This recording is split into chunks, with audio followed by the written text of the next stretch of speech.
Namaste, Danvat Pranam.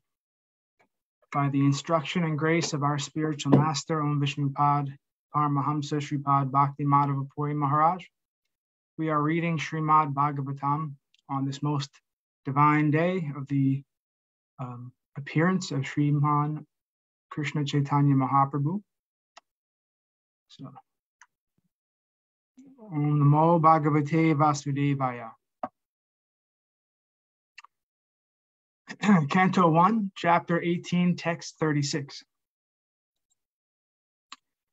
Ityukva rosatam raksho vayasyan rishi bhalaka kosikyapa upasprisya avagvadram vishya sarjaha.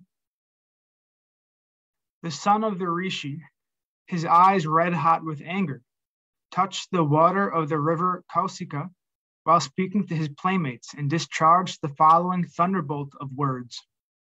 Purport. The circumstances under which Mahārāja Parīkṣit was cursed were simply childish, as it appears from this verse. Shringi was showing his impudency amongst his playmates, who were innocent. Any sane man would have prevented him from doing such a great harm to all human society. By killing a king like Mahārāja Parīkṣit just to make a show of acquired Brahminical power, the inexperienced son of a Brāhmaṇa committed a great mistake. Text 37. Iti langi tamharyadam takshaka shaptamehani danchati sma kulandharam kodito me tatadruham. The Brahmana's son cursed the king thus. On the seventh day from today, a snake bird will bite the most wretched one of that dynasty, Mahārāja Parīkṣit, because of his having broken the laws of etiquette by insulting my father. Purport. Thus the beginning of the misuse of Brahminical power began, and gradually the Brahmanas in the age of Kali became devoid of both Brahminical powers and culture. The Brahmana boy considered Mahārāja Parīkṣit to be Kulangara, or the wretched of the dynasty, but factually the Brahmana boy himself was so, because only from him did the Brahmana caste become powerless, like the snake whose poisoned teeth are broken. The snake is fearful as long as his poisoned teeth are there. Otherwise, he is fearful only to children. The personality of Kali conquered the Brahmana boy fast, and gradually the other castes. Thus, the whole scientific system of the orders of society in this age has assumed the form of a vitiated caste system, which is now being uprooted by another class of men, similarly influenced by the age of Kali. One should see to the root cause of vitiation and not try to condemn the system as it is without knowledge of its scientific value. Text 38. Tato bhyetya shramam balo gale sarpa kalevaram pitaram viksha dukharto Mukto Canto Rurhadaha. Thereafter, when the boy returned to the hermitage, he saw a snake on his father's shoulder, and out of his grief he cried very loudly. Purport. The boy was not happy because he committed a great mistake, and he wanted to be relieved of the burden, dreaded the whole incident. Text 39. Sava angiraso brahman shrutva sutta vilapanam unmilya shankara netre drishtva chamse mrutoragam. O Brahmanas, the rishi who has born in the family of Angira Muni, hearing his son crying, gradually opened his eyes and saw the dead snake around his neck. Text 40. Vishrijya tam cha papracha vatsa kasma dirhodishi kenhavate pakritam ityukta sanya vedayat. He threw the dead snake aside and asked his son why he was crying, whether anyone had done him harm. On hearing this, the son explained to him what had happened. Purport. The father did not take the dead snake on his neck very seriously. He simply threw it away. Actually, there was nothing seriously wrong in Mahārāja Parīkṣit's act, but the foolish son took it very seriously, and being influenced by Kali, he cursed the king and thus ended a chapter of happy history. Text 41. Nishamya saptam adhat atad arham narendam. Nishamya saptam atad arham narendram. Sabrahmano natmajam abhyanandat. Aho batam ho mahad adyate kritam. Alpiyasidroha ururdamo druta. The father heard from his son that the king had been cursed, although he should never have been condemned, for he was the best amongst all human beings. The rishi did not congratulate his son, but on the contrary began to repent, saying, "Alas, what a great sinful act was performed by my son. He has awarded heavy punishment for an insignificant offense." Purport. The king is the best of all human beings. He is the representative of God, and he is never to be condemned for any of his actions. In other words, the king can do no wrong. The king may order hanging of a culprit, son of a Brāhmaṇa, but he does not become sinful for killing a Brāhmaṇa. Even if there is something wrong with the king, he is never to be condemned. A medical practitioner may kill a patient by mistaken treatment, but such a killer is never condemned to death. So what to speak of a good and pious king like Mahārāja Parīkṣit? In the Vedic way of life, the king is trained to become a Rajarshi, or a great saint, although he is ruling as king. It is the king only by whose good government the citizens can live peacefully and without any fear. The Rajarshis would manage their kingdoms so nicely and piously that their subjects would respect them as if they were the Lord. That is the instruction of the Vedas. The king is called Narendra, or best amongst the human beings. How then could a king like Mahārāja Parīkṣit be condemned by an inexperienced, puffed-up son of a Brāhmaṇa, even though he had attained the powers of a qualified Brāhmaṇa? Since Samika Rishi was an experienced, good Brāhmaṇa, he did not approve of the actions of his condemned son. He began to lament for all that his son had done. The king was beyond the jurisdiction of curses as a general rule, but to speak of a good king like Mahārāja Parīkṣit. The offense of the king was most insignificant, and his being condemned to death was certainly a very great sin for Shringi. Therefore, Rishi Samika regretted the whole incident. Text 42.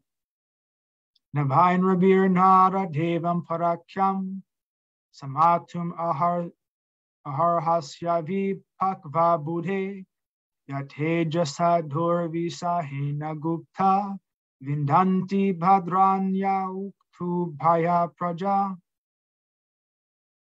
O my boy, your intelligence is immature, and therefore you have no knowledge that the king, who is the best amongst human beings, is as good as the personality of Godhead. He is never to be placed on an equal footing with common men.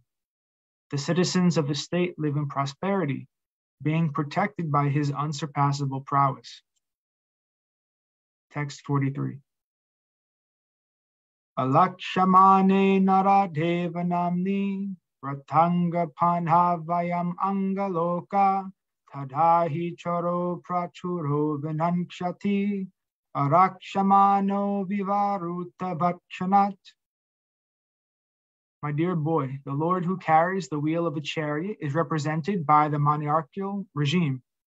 And when this regime is abolished, the whole world becomes filled with thieves who then at once vanquish the unprotected subjects like scattered lambs.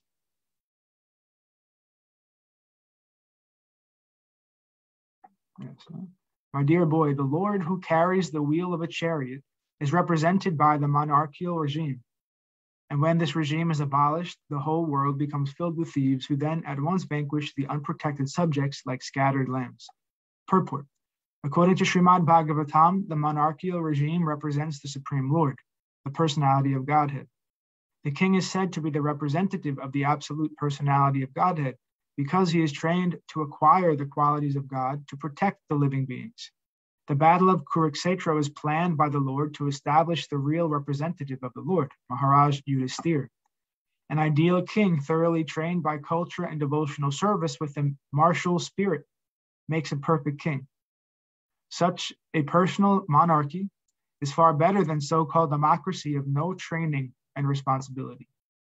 The thieves and rogues of modern democracy seek election by misrepresentation of votes, and the successful rogues and thieves devour the mass of population.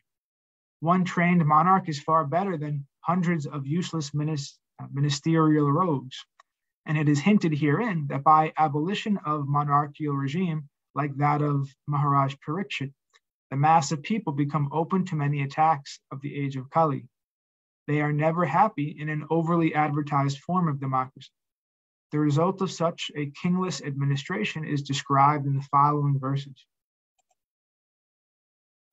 Text 44. Tadhadyana papam upaityanan vayam yanhasta nasya vasur vilum pakat parasparam ghananti sapanti vrjate pashun striyortan puru dasyavo jana. Due to the termination of the monarchical regimes and the plundering of the people's wealth by rogues and thieves, there will be great social disruptions. People will be killed and injured, and animals and women will be stolen. And for all these sins, we shall be responsible. Purport. The word na, we, is used, or naha, the word naha, we, is very significant in this verse.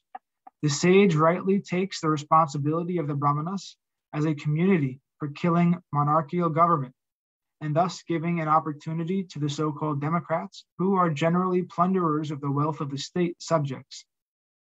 The so-called Democrats capture the administrative machine without assuming responsibility for the prosperous condition of the citizens. Everyone captures the post for personal gratification, and thus instead of one king, a number of irresponsible kings grow up to tax the citizens. It is foretold herein that in the absence of a good monarchical government, everyone will be the cause of disturbance for others by plundering riches, animals, women, etc. Text 45. Tadarya dharma pravilayate nirnam varnashramachara yutastrayimaya tatorata kamabini vishtatmanam sunam kapinam iva varna shankara.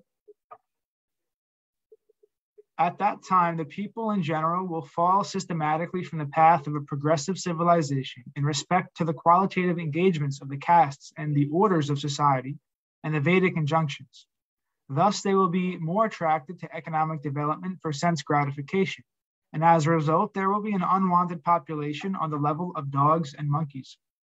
Purport. It is foretold herein that in the absence of a monarchical regime, the general mass of people will be an unwanted population like dogs and monkeys. As the monkeys are too sexually inclined and dogs are shameless in sexual intercourse, the general mass of population born of illegitimate connection will systematically go astray from the Vedic way of good manners and qualitative engagements in the castes and orders of life. The Vedic way of life is the progressive march of the civilization of the Aryans. The Aryans are progressive in Vedic civilization. The Vedic civilization's destination is to go back to Godhead, back home, where there is no birth, no death, no old age, no disease. The Vedas direct everyone not to remain in the darkness of the material world, but to go towards the light of the spiritual kingdom far beyond the material sky. The qualitative caste system and the orders of life are scientifically planned by the Lord and his representatives, the great rishis. The perfect way of life gives all sorts of instruction in things both material and spiritual.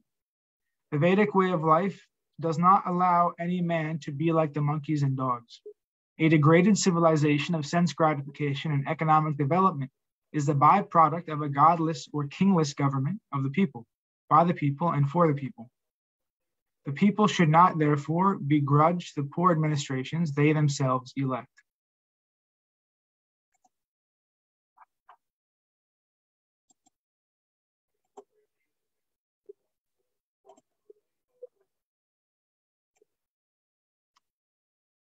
Text 46.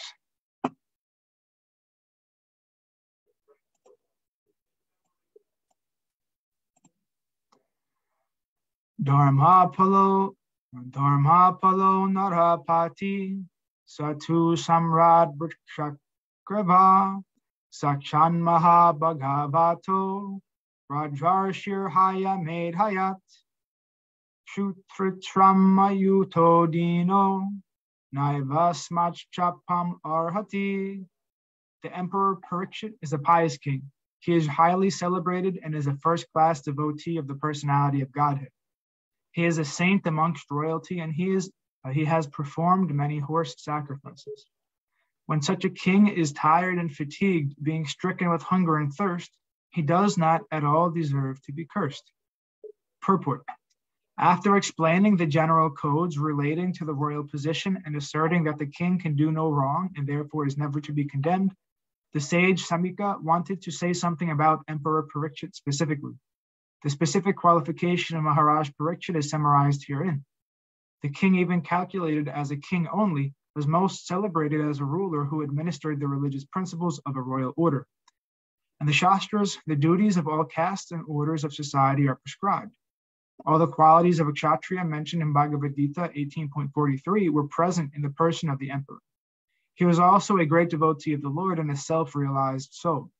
Cursing such a king when he was tired and fatigued with hunger and thirst was not at all proper. Samika Rishi thus admitted from all sides that Mahārāja Parīkṣit was cursed most unjustly. Although all the Brahmanas were aloof from the incident, still for the childish action of a Brahmana boy, the whole world situation was changed. Thus Rishi Samika, a Brahmana, took responsibility for all deterioration of the good orders of the world. Text 47. Apapeshu svabhrityeshu balhenna pakva buddhina apam kritam tad bhagavan sarvatmakshantum arhati. Then the Rishi prayed to the all-pervading personality of Godhead to pardon his immature boy who had no intelligence and who committed a great sin of cursing a person who was completely free from all sins, who was subordinate and who deserved to be protected. Purport. Everyone is responsible for his own action, either pious or sinful. Rishi Samika could foresee that his son had committed a great sin by cursing Mahārāja Parīkṣit, who deserved to be protected by the Brahmanas, for he was a pious ruler and completely free from all sins because of his being a first-class devotee of the Lord. When an offense is done unto a devotee of the Lord, it is very difficult to overcome the reaction. The Brahmanas, being at the head of the social orders, are meant to give protection to their subordinates and not to curse them. There are occasions when a Brahmana may furiously curse a subordinate Kshatriya or Vaishya, etc.